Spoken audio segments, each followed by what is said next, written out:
بسم الله الرحمن الرحيم. ان شاء الله النهارده هنكمل متابعة سلسلة بطولة داتا ستيل تشيس 2026. معانا النهارده ماتش جميل ما بين هانزي نيمان وما بين كوكيش بطل العالم. الصراحة اعتقد ان كوكيش في مستواه السنة دي في البطولة اعتقد سيء جدا، علشان هو اول 4 مباريات خلصت معاه بالتعادل، المباراة الخامسة كسبها. انما بقى اللي اعتقد الكارثة بالنسبة له ان هو خسر 3 مباريات ما بين 3 لعيبة كبار جدا في عالم الشطرنج، التلاتة رايحين بطولة المرشحين. يعني خسر ماتش ما بين نودربيك عبد الستاروف، ما بين انيش جيري، وما بين ماتياس بلو بوم. فالتلاتة دول رايحين بطولة المرشحين.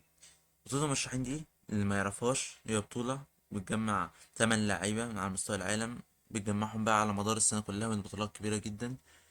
8 لعيبة دولت بيجوا في الآخر يتنافسوا ما بينهم وبين بعضهم، عشان في الآخر واحد بس اللي يطلع منهم ويروح يقابل بطل العالم الشطرنج الكلاسيكي اللي هو حاليا كوكيش دو مونرجو ويتحدى على اللقب.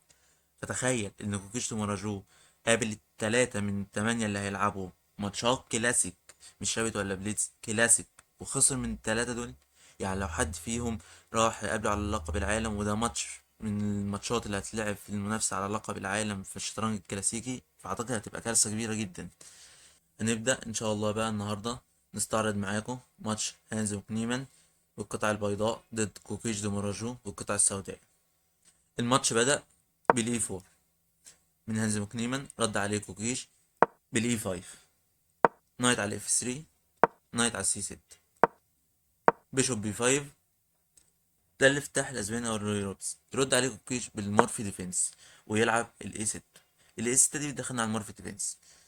يرجع هانز وكنيمان بيشوب إي 4، يكمل كوكيش نايت اف 6، يكمل الماتش تبيت. تيجي تقول لي البيضة ده ببلاش، اقول لك صح، عندك حق، بس هنستعيد البيضة بروك اي 1. حصان عايز الفيل، خلي بالك، يعني الحصان اللي جه هنا ده عايز الفيل، فاكسر حاجتين بقى. الحصان اللي كان عايز الفيل، الفيل اللي كسر في الحصان. ولما تاكل اكل، بس ده كله ما تلعبش في الماتش. نرجع تاني. تبيت، بيشوب، بيضة للدي 3، حاملنا البيضة، امشي يا فيل. مشي الفيل، تبيت، يكمل الماتش بيه اي 4.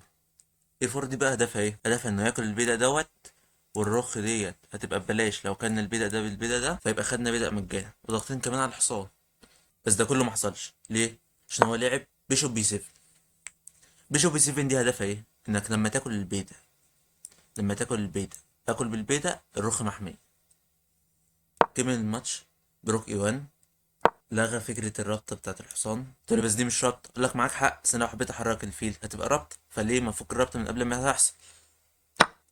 بدأ في بدأ، بدأ في بدأ، رخ في رخ، كلب الوزير. يكمل الماتش بنايت.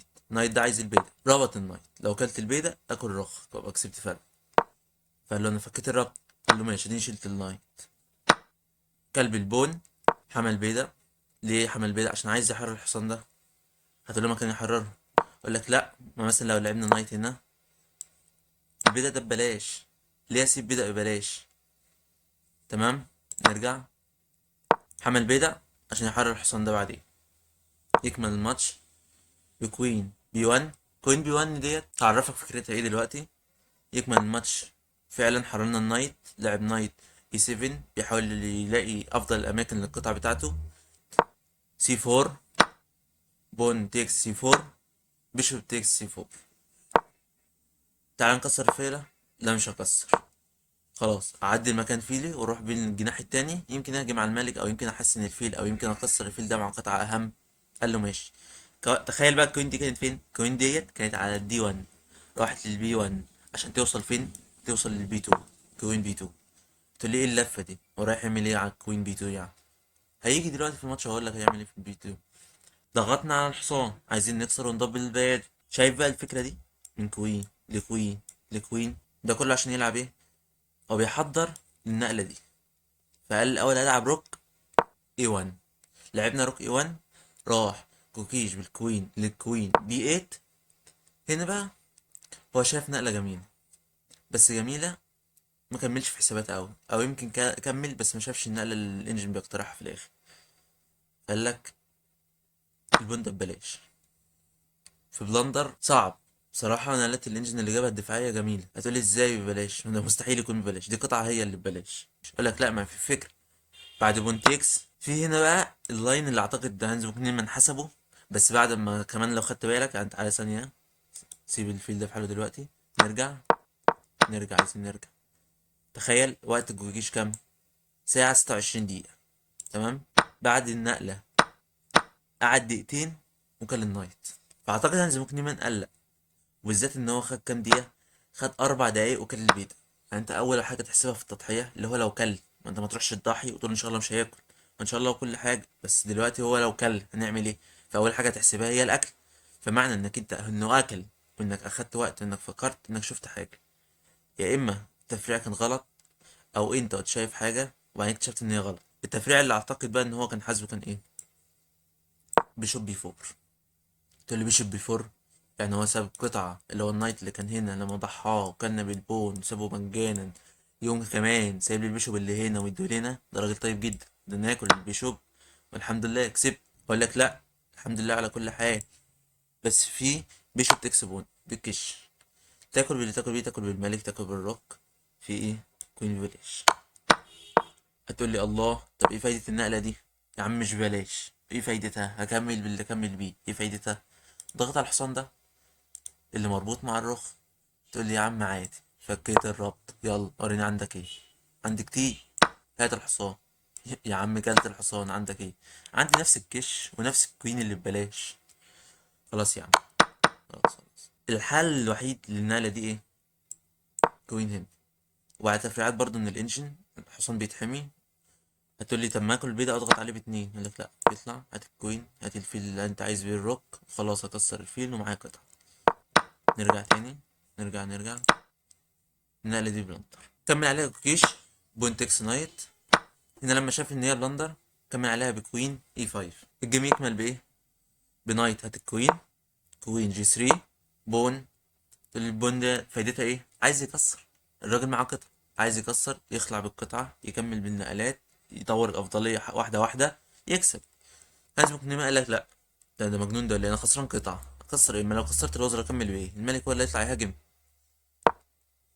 قال له خلاص انا مسمرت لك الفيل ده. قال له يا عم مسمرت ايه؟ هات الحصان. قال له يا عم هات الكوين. حصان مين اللي انت جاي تتكلم عليه؟ قال له خلاص اديني مشيت، هات انت الحصان. قال له ماشي، هات البيض. الكوين هي اللي متصدره في الوش، فالبيض ما بقاش محمي، هات البيض. قال له يا عم عايز البيض؟ قال له اه. قال له حميت البيض.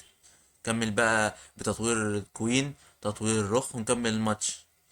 انت ماشي ورايا وخلاص، تطوير كوين وتطوير روك ايه؟ في حصان ببلاش، الحصان ده ببلاش.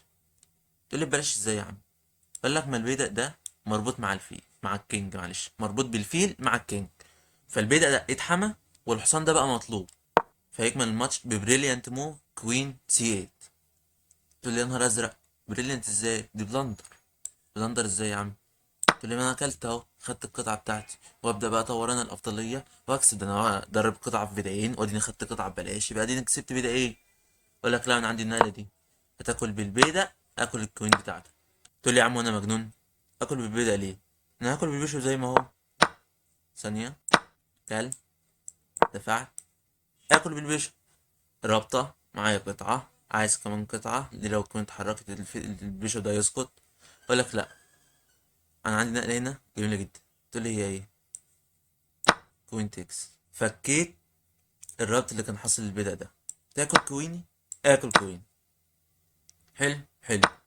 تقول لي يا عم طب وافرض رحت كلت البيشو ده؟ اقول لك لا، في كش ضغطت بالفيل، مع ان بلندر برضه في ببلاش، بس هاكل الروك. تقول لي خلاص خلاص، انا فهمت كده واكتشفت ان انا لو كلت الحصان دوت الدنيا بتبوظ اكتر واكتر. خلاص انا هكمل بالروك هنا، امنع الزقه دي، ودلوقتي بجهز لاكله الحصان. قلت لك خلاص تعالى نكسر، ادام انت عايز تاكل حصان كده كده تعالى نكسر بقى. وبرضه بقى الجوجيش بيميل للتكسير ليه؟ عشان يخف القطع ويطور الافضليه واحده واحده ويكسب. هتقول لي كلت كوين يا عم، كسرت، يلا يا عم انت طول الافضليه، اقول لك كلت بالبيشو كينج. هنا بقى عايزين نقف نقول حاجه مهمه جدا. احنا وصلنا للنهايات، النهايات ماشي مش على طول بتبقى بتكسير وزر، بس هنا يعتبر دخلنا في النهايات. فالنهايات اهم 3 اسلحه ليها هي ايه؟ الزجزوانج، تطوير الكينج، تطوير القطع.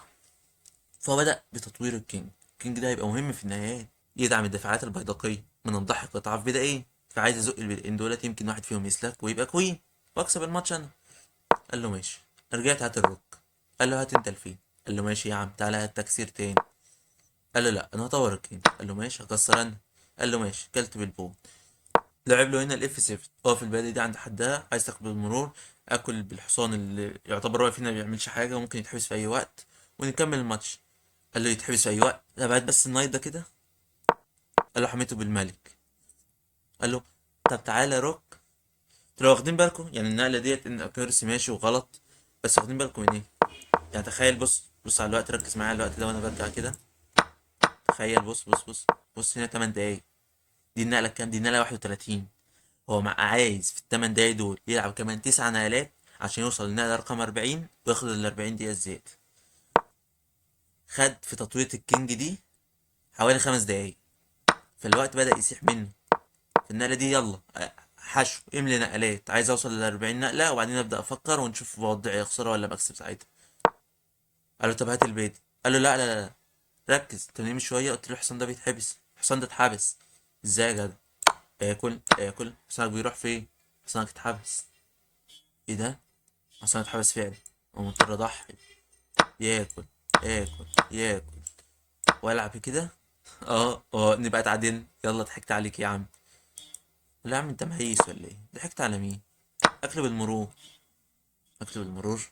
انت متعرفش ان في الشطرنج في حاجه اسمها اكل بالمرور؟ زقت البيضه اتنين وانا معايا بيضه على نفس الصف بتاعه، خلاص اكلت بالمرور.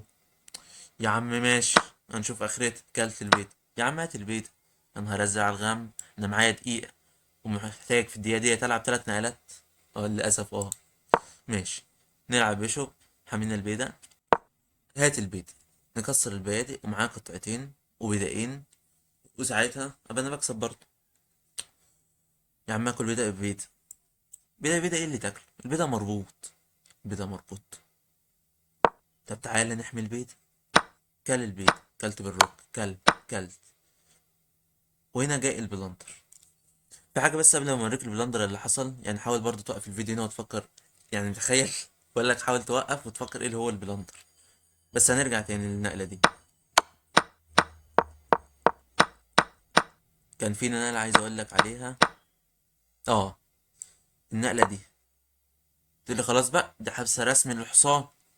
اقول لك والله تصدق عندك حق، دي حبسة بجد للحصان. يا نهار ازرق، ما ازاي ما اتلعبتش دي؟ يا عم برضه انت ماشي وراه وخلاص. حبسة برضه للحصان ايه؟ هتلعب كده كش. تخيل 3 مربعات امشي في اي حتة اكل البيضة كمان. تقول لي ايه يا عم ده؟ اما انت الاول مرة ما قلتليش ليه ان الحصان بيجي هنا وتاكل البيضة، قعدت تقول لي الحبسة حبسة. اقول لك لا ما انا فاهمك.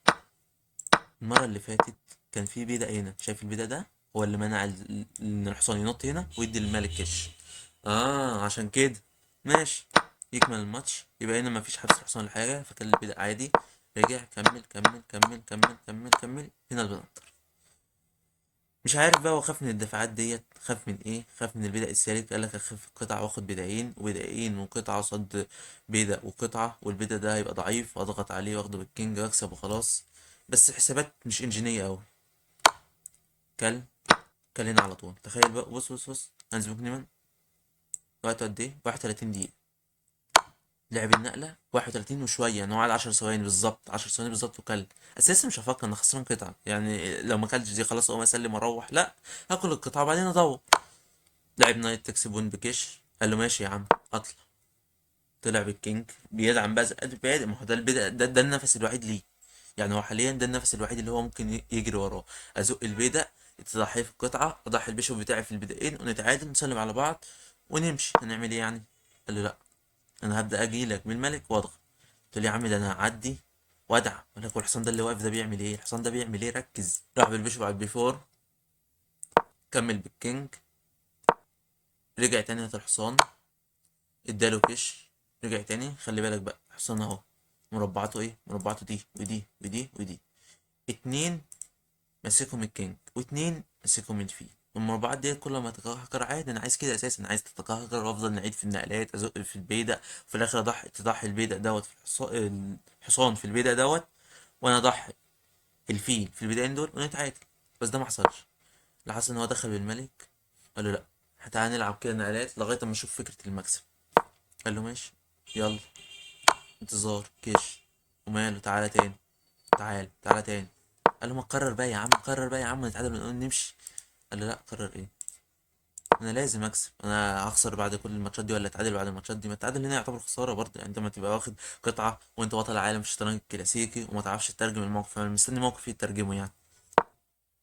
كمل دافع البادئ، قال له زق البادئ بتاعتي. قال له يا عم خد كش، اتحرك بالملك، ارجع اراقب البادئ. بس دي بلندر، يعني الرجعه ديت هو بيقول ارجع بقى، ارجع بقى بالملك، كل ما انت تيجي تزق بالبادئ ارجع اكتر. والفيل ده لو عرفت اضحيه في البدائين، لا مؤاخذة، الفيل ده لو عرفت اضحيه في البدائين دول خلاص الماتش هيتعادل. تقول لي تعادل ازاي؟ اقول لا، انا معايا بيدق وانت معاك حصان، هتموتني بحصان. كمل بكش. دي رجعت الجيم ايكوال. بار التقييم بيقول لك ايكوال. قلت له لما كان ايه اللي بيكسب؟ يعني احنا من قيمه شويه، ارجع كده بالنقلات، من قيمه شويه شفنا ان في تفوق كبير 3.2 من 10 للاسود. كان ايه اللي بيكسب؟ النقلات دي. ويبدا بقى الانجن ذات نفسه يقترح عليك انك تكمل كده، وبعدين يزق وتكمل، ترجع بالفيل يعني عشان تمسك المربعات بتاع زقة البيادق، وهو هيكمل وانت تيجي بالبيشوب تمسك مربع الترقية. بس في الاخر هتكسب برضه، هو هيزق وهيجي بالملك وهيكسب.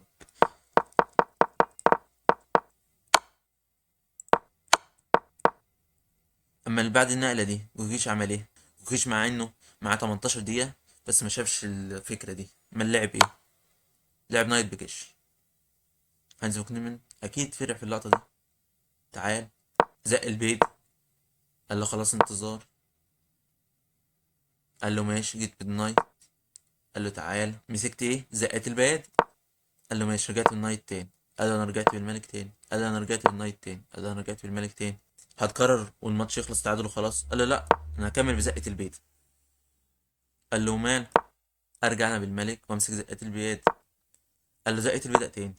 قال له وقفت بالبيشوب، مسكت زقات البيادق وراقبت المربع ده، لو ده حب يتزق اكله. يعني انت لو مثلا فكرت تقول يا زق ده ما هياكل، هتزق ده ما هياكل، والماتش تعادل. نرجع تاني. قال له طب خد كش. هتيجي انت تقول لي يا فرج الله، ساب لي القطعه، ده انا هكسر اكل البدائين دولت واكسب. قال له يا فرج الله وكل حاجه وان شاء الله خير وكل حاجه جميل، بس ودي؟ تقول لي ودي؟ هرجع. ترجع ايه وزير؟ خلاص خلاص، ما كلش الحصان، رجع تاني. خلاص هات انت الفيل بتاعك. مشيت. طب تعالى نقف بالكينج في وش البداية السالي. قلت لي طب هو ما زقش ليه؟ يعني في ثانية واحدة في اللقطة دي قلت لي هو ما زقش ليه؟ يقول لك ما البداية ده ببلاش. يعني انت لو جيت تاخد ده ولا خد اهو، يلا الماتش تعادل. رجع بالبيشوب، نفس الافكار. يعني انت حتى لو زقيت دي برضه تعادل، بس هو مش عايز اكتر من التعادل، هو مش معاه حاجه تكسبه، هو مش عايز اكتر من التعادل. هتاكل البيشوب كلت، خد البيت موتني يلا بحصان. فاهم؟ رجع تاني. ثانيه هنرجع للنقله.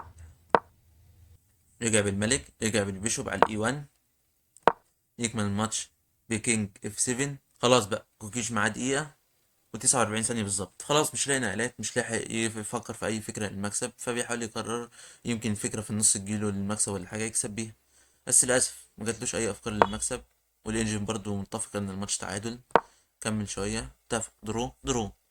وبكده نكون الحمد لله خلصنا حلقتنا، وخلصنا مراجعة المباراة ما بين هانز بوكنيمن وكيش دمانرجو بالتعادل.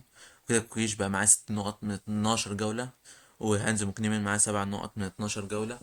وإن شاء الله استنى الحلقات القادمة في مراجعة ماتشات أكتر وأكتر، ماتشات جميلة، ماتشات إبداعية. والسلام عليكم ورحمة الله وبركاته.